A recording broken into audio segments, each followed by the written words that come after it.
matter where you go in life, you gonna need somebody to stand by you.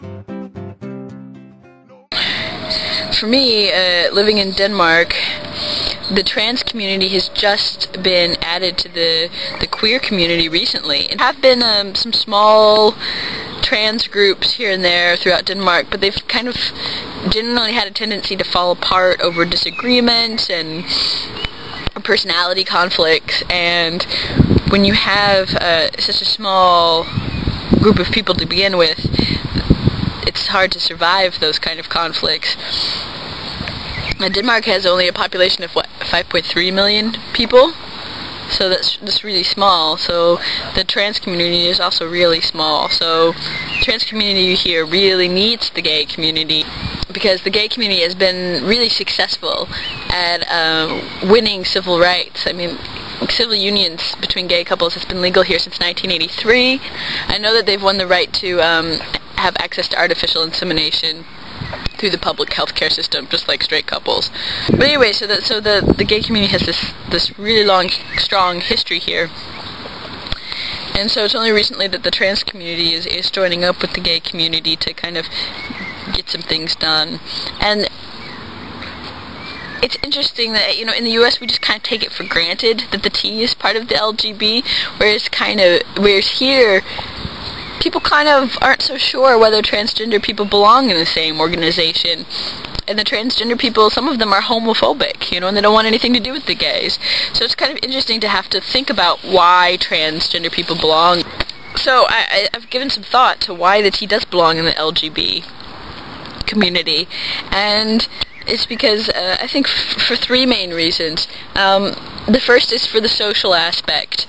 You know, trans people also often get kicked out of their old social circles when they come out, and they need a place to go where they can find other people who've gone through similar coming out situations and have had to deal with discrimination and being ostracized from their old set of family and friends and from society in general, and had to make new friends and find a new community. And the second reason, I think, is the health aspect. You know, with the AIDS crisis that happened, and you know, gay healthcare needs that aren't addressed by mainstream society, or historically haven't been addressed by mainstream healthcare. The community was needed to help advocate for appropriate healthcare, and the transgender community is going through a similar thing right now, especially here in Denmark, where the situation is really poor for transgender people, and for transitioning it's really not a good system. We don't even have the Harry Benjamin standards of care. It's worse than that. I mean, it's kind of like the 1800s here.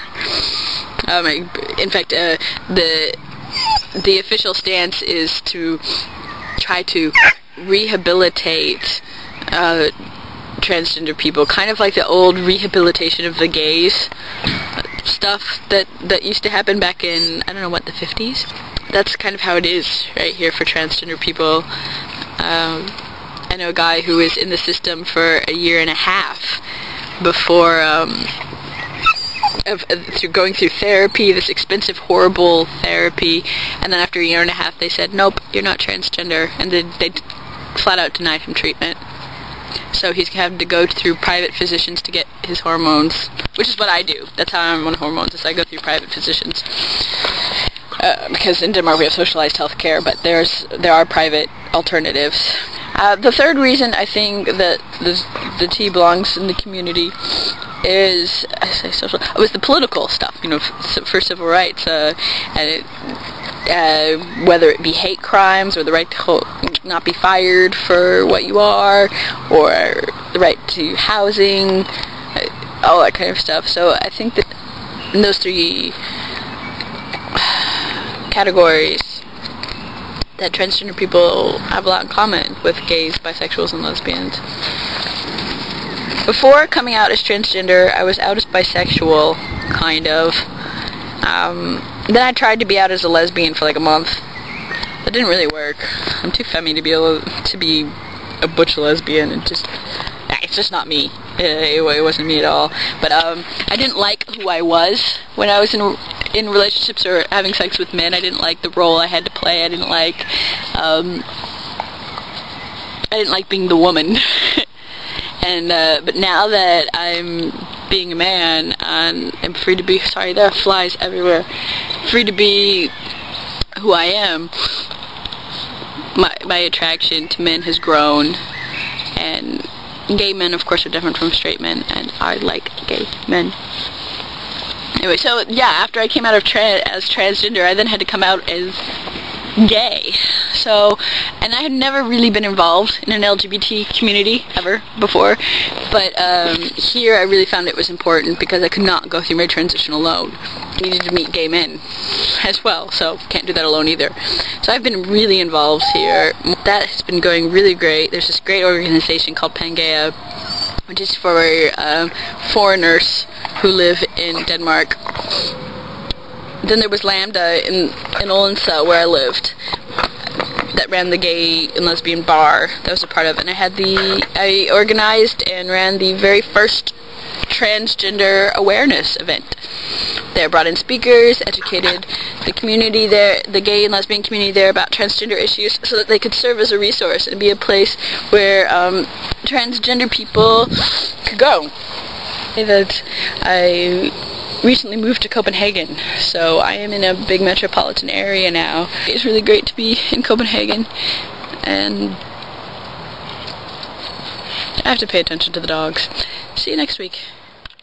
No, I won't be afraid. No, I won't shed one tear, just as long as your people come.